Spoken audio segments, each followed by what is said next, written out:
Hello guys, I'm excited to start up another series of tutorial, and this series of tutorial I'm going to be dropping these weekdays, and unlike my normal tutorials which comes on Sundays, this is going to be coming up weekdays.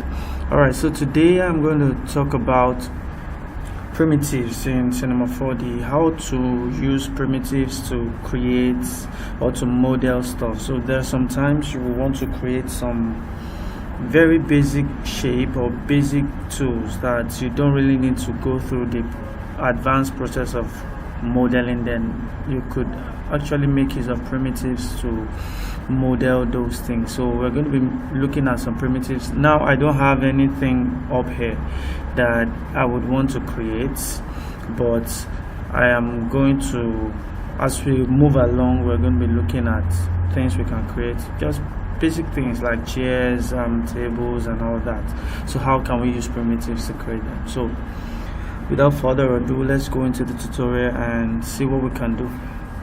Alright guys, I'm here, and like I said, we're going to make use of the primitives to create basic shapes and all that. So now, for you to get your primitives, there are a couple of ways you can get to your primitive tools. The first method is going to the create menu. If you go to the create menu, you're going to see objects, and under your object you're going to see the basic primitives that you could work with to start with. So if you notice at the top of these options there, you can have this long bar. If I click on this long bar, I'm going to float the object here, or the menu, so I can have it here and work while working. Rather, I can have it undocked here so that I can pick while working, just like the old Photoshop version. So let me close this.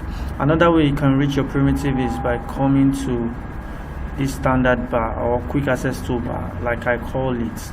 If you go through my previous tutorial when I talked about the interface, you would understand what I'm saying.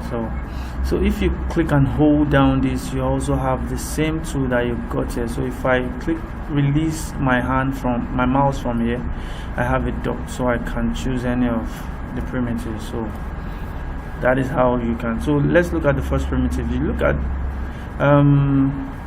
cube. As soon as you click on cube, you come to the attribute manager.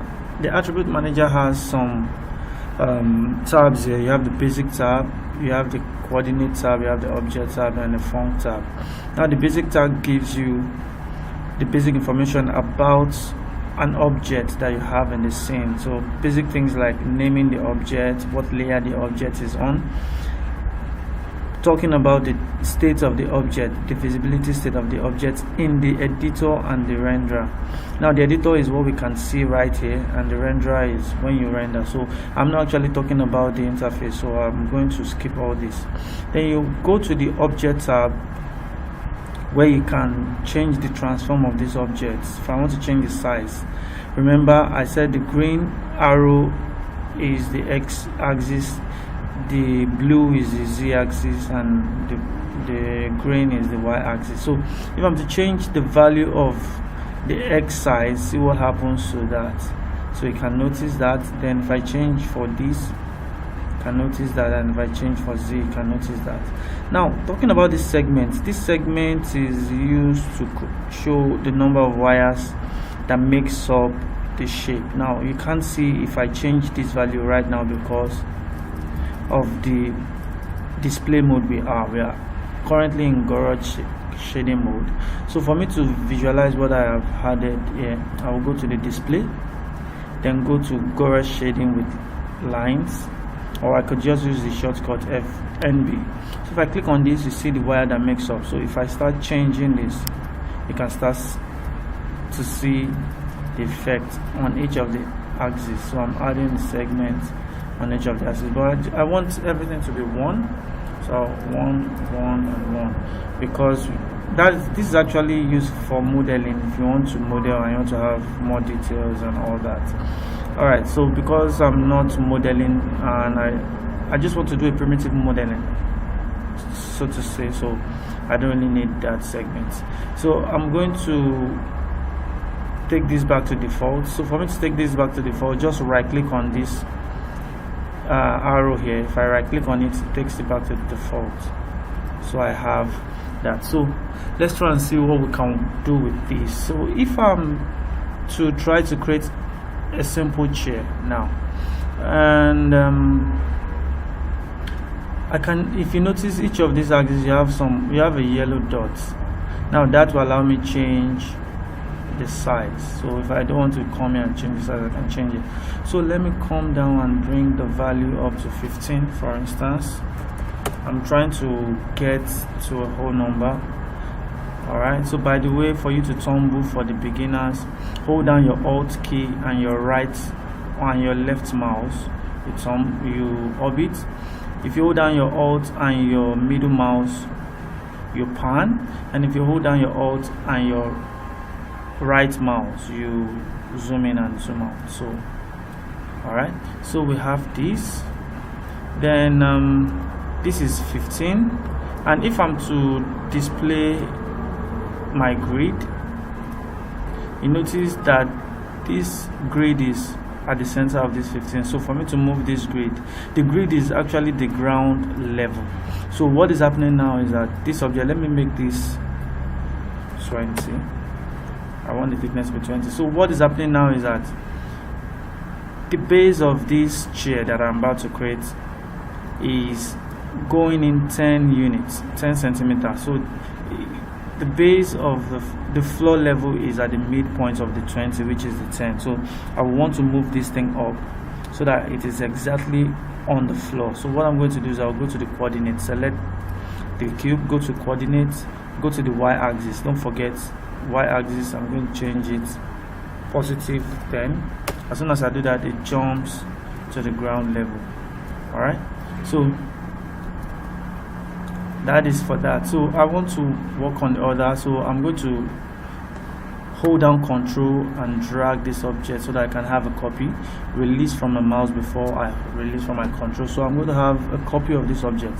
So by the way, for us to start naming this, all I need to do is just double click on the object, then you rename it. So I'm going to call this the base rest, or the 6 base.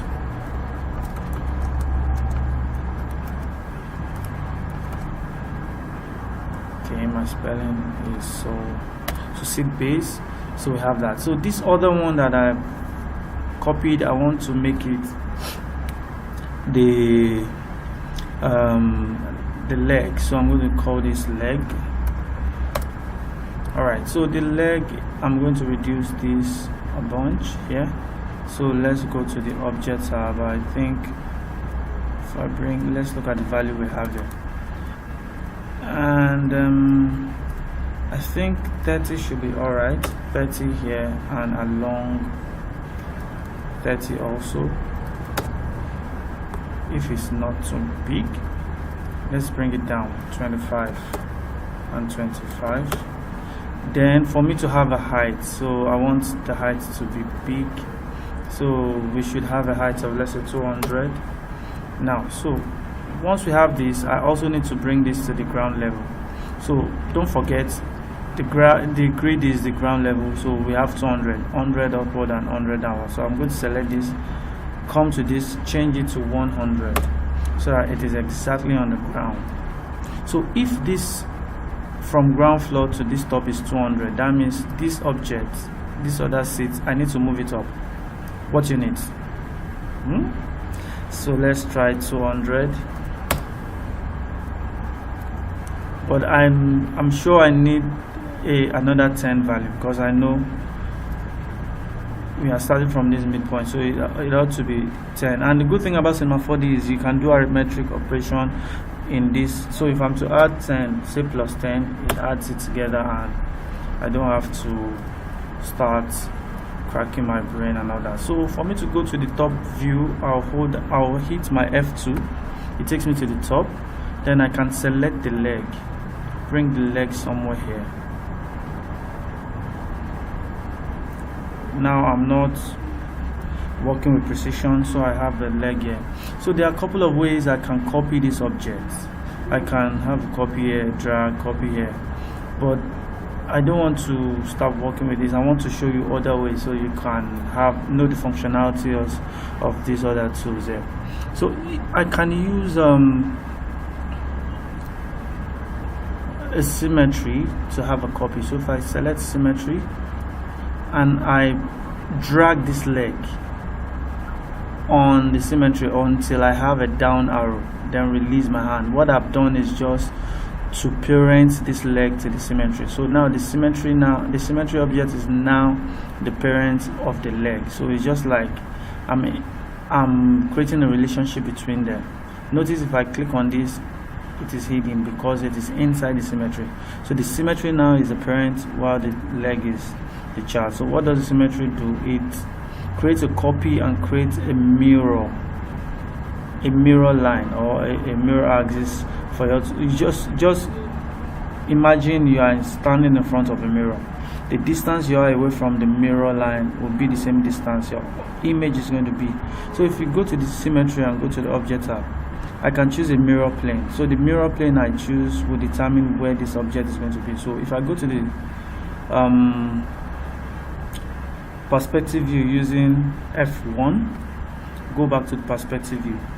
Now notice the mirror plane is ZY. So how do we get the ZY? Come down to this axis, you can see the Z and the Y. So this, it's just like creating a rectangle on this axis.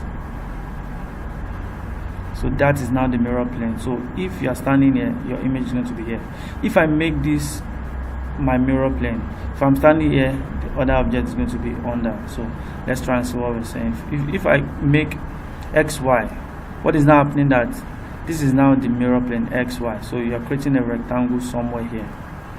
Then if you are standing here, you are going to have your image. I hope this makes sense. Alright, so any of the method you have, you can have that. So I have this here and I can create another symmetry. So don't forget the symmetry I have for this one is XY. So if I create another symmetry, and I make this ZY so that I can have both mirror there, then I'm going to have 4 legs here. Alright, I hope that makes sense. Now the reason why I tend to use symmetry is because of the fact that I want to use less polygon. Now 3D softwares render based on the number of polygons you have in the scene. So what is happening now, if I'm to have 4 of these, it's going to calculate all the 4 polygons that I have. Polygons are just faces. So this is the face, this is another face, this is another face down here. So it's going to calculate based on all the faces of the 4 legs that I have. But in this case now, I only have 1 leg. So it's only going to calculate for only this object. The others are just like images. So it's not putting them to account. So this is the only thing that is put into account. I hope that, so this will make my render faster than having more polygons and all that. So we have the base. So the next thing we want to do is to have the backrest. So I can have a copy of this leg, create it up, out like that, then bring this leg up. So this time I'm not putting, so let's just be accurate with the value. So don't forget this leg was on, let's undo that.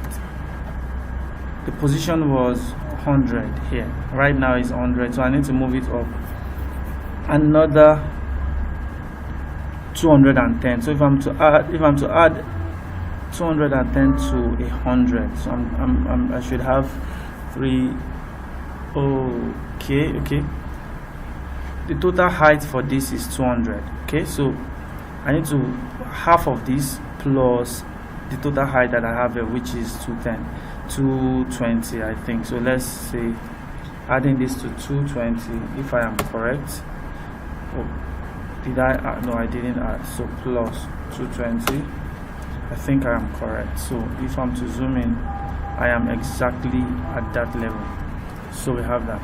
But for this backrest, I don't want this to be this short. I want it to be longer than that. So I can come here add another, let's say 50 to it.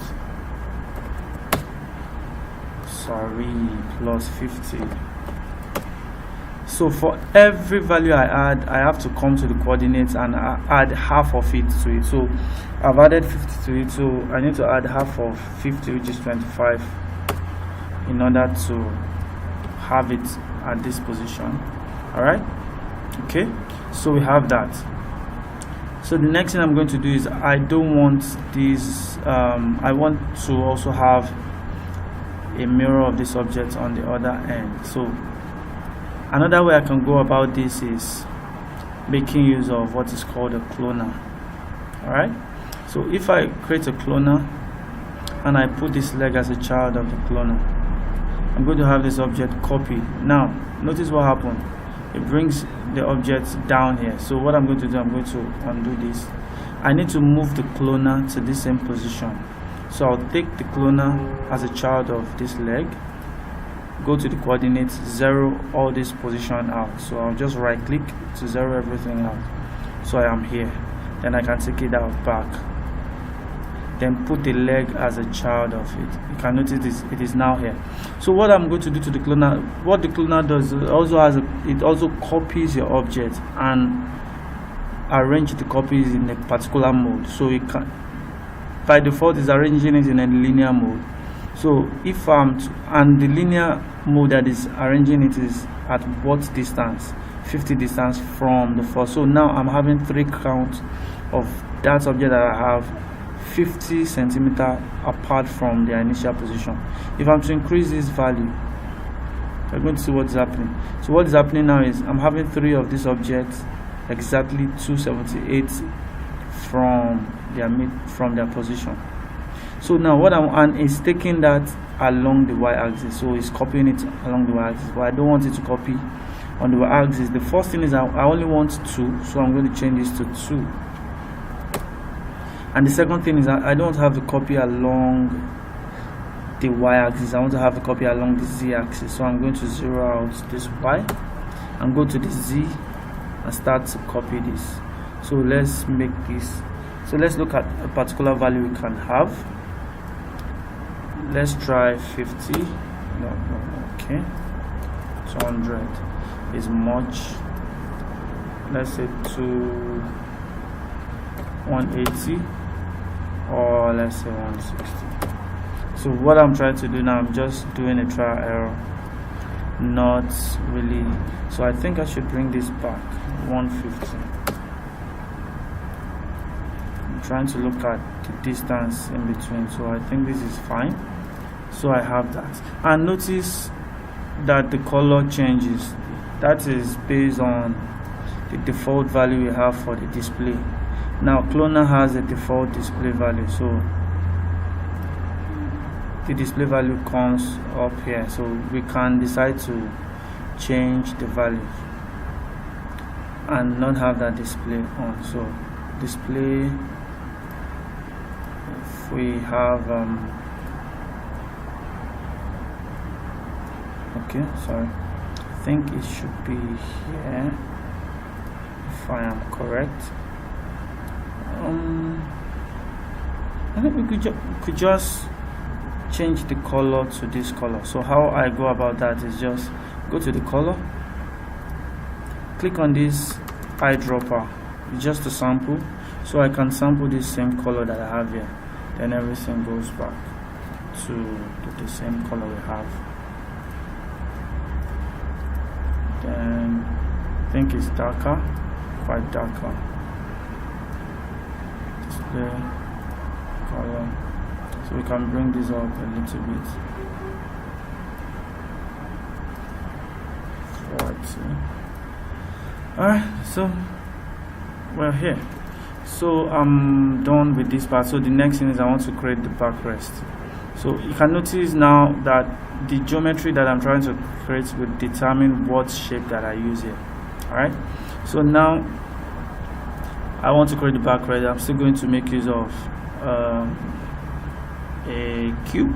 So this time I'm not super considering the accuracy now. I'm not considering accuracy, so I'm just want to change this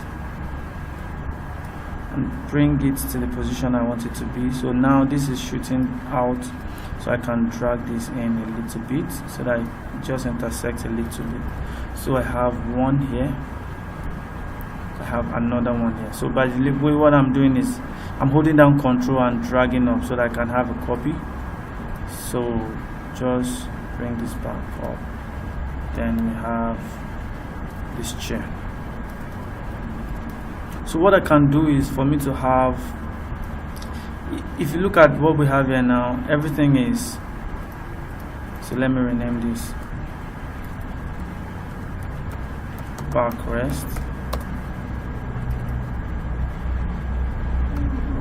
rest 1, rest 2. So everything is just separate.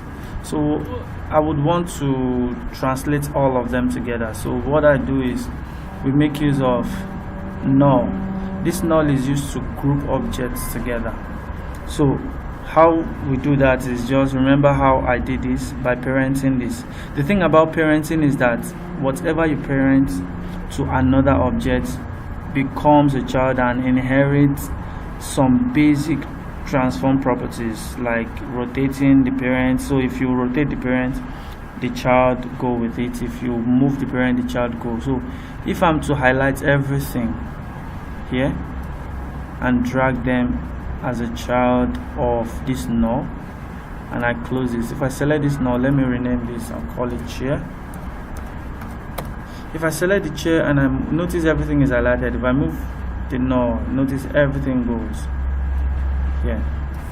So that is how you use a primitive to create a shape, basic shape.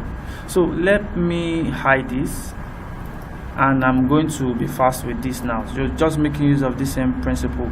I want to try and create a table. So I'm going to go with a cube, and I'm going to scale this up a little bit. So now this time I'm not considering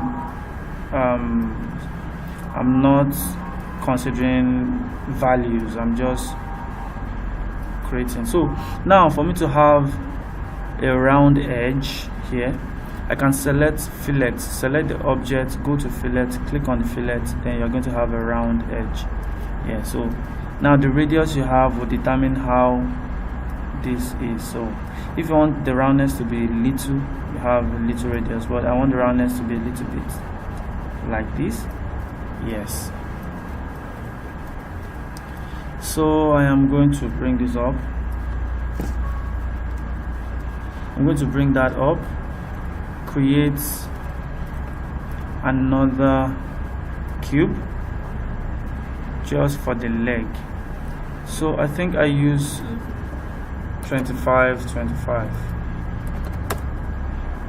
for the legs of the chair. So let's be consistent with that.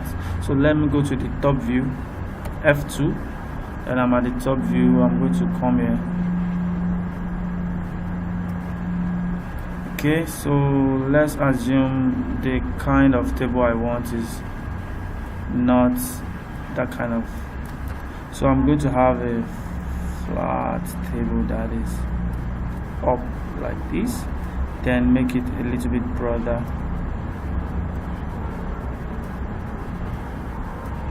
So if I F1 to go to my top view, so I have this, so I can change the height to, let's say, 350 or 300, then move it up because I want it to be on the ground, so half of it, which is 150. Now the reason why I'm choosing half of it is because this axis point, this anchor point, is at the midpoint of this object. So I'll take this up a little bit. So I have this, so I can have a copy of this object and bring it here. So for me to be precise, if I select this on the X value, I have a particular value here. So I'm going to the opposite side of the graph. So I'm just going to copy this without the sign. So if I come to this other object, paste it and remove the negative sign, it's going to be exactly the opposite, just like having a mirror of that. So we have this table. So let's assume I want to create a form of design for this table. So I can just come here, create another copy, holding down Control to drag, then bring this down a little bit, bring this here, bring this somewhere here, take it up. So I'm trying to make a very simple table. So I feel this is fine. So if I want to have a kind of let's assume I'm trying to create something here that has a drawer. So what I can do is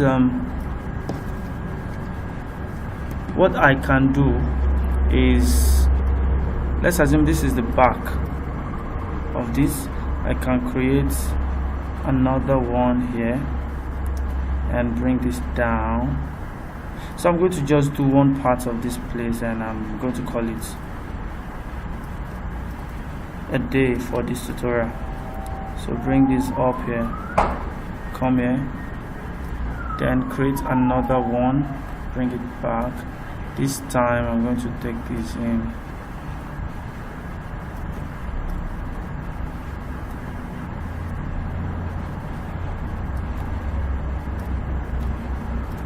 So I am trying as much as to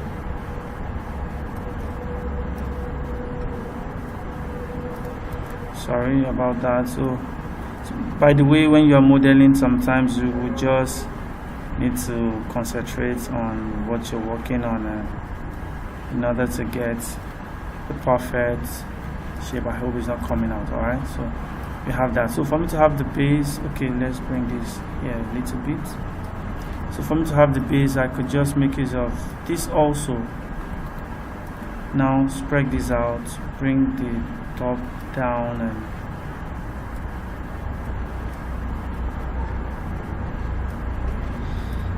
okay, so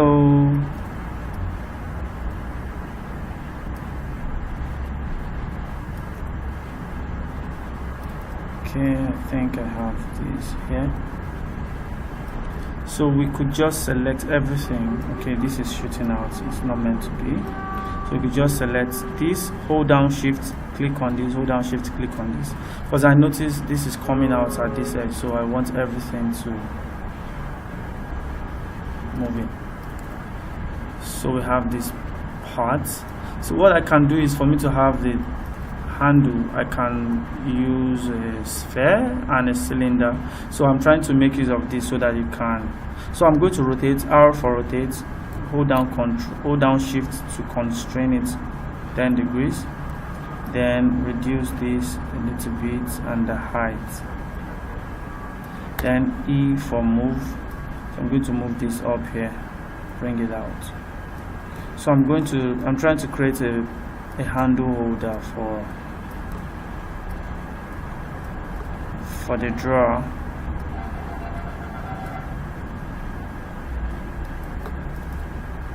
So create a sphere. Now bring the sphere as a child of this cylinder, then zero everything out so that I don't have to drag this. So if I reduce this radius of this sphere and bring it out a little bit, it becomes the holder. So maybe I might need to reduce this radius a bit, bring this sphere more in, and if you come out, you have that. So what I'm going to do is just select everything again, or create a null first, call this table, then select everything. Select the first one, hold down shift, the last object you want to select, then drag them as a child. So you have your table. So if I'm to bring the chair out, so you already have a basic. So if I click and hold down and select a plane is used for creating floor. So you can use this and make your floor. then come to display gauge shading. You have your, so if you notice this is having a sharp edge, I can go to the object just like that, go to fillet, reduce this radius to somewhat 0.5 or maybe 1 or maybe 2, so you can already see the interaction. So you can do that. So I think I'm going to end the tutorial here. Now notice that this part is catching light, and that is the thing about filleting an edge. So I made it 2 so that you can have an interaction of the lights with this. So that's what I should have done with the chair. So let me just select everything on the chair, then go to fillet, reduce this value to 2 so that we can have an edge to catch the light and all that. So you can already see. So like I said, this tutorial is meant for beginners. You don't really know your way around the software, you want to create something very simple and quickly, and this is how you go about that. And I hope this has helped some beginners out there. And when I started, I also wanted to learn how to create some basic shape without having to have an advanced knowledge. And I feel if you can do something like this, and that's just a start, and there are more to be done and there are more to get. Alright, so if you feel this tutorial has helped you, please make a comment, and I would also appreciate if you can create something and drop the image in the comment section so that we can discuss that. If you have any question, just hit me in the comment below, and I'm going to try my best to reply you on that. And I think I'm going to end my tutorial here. And by the way, if you have not subscribed to my channel, please, I would appreciate if you would do that and share the video, give it a thumbs up, like it, and thank you very much, and God bless you.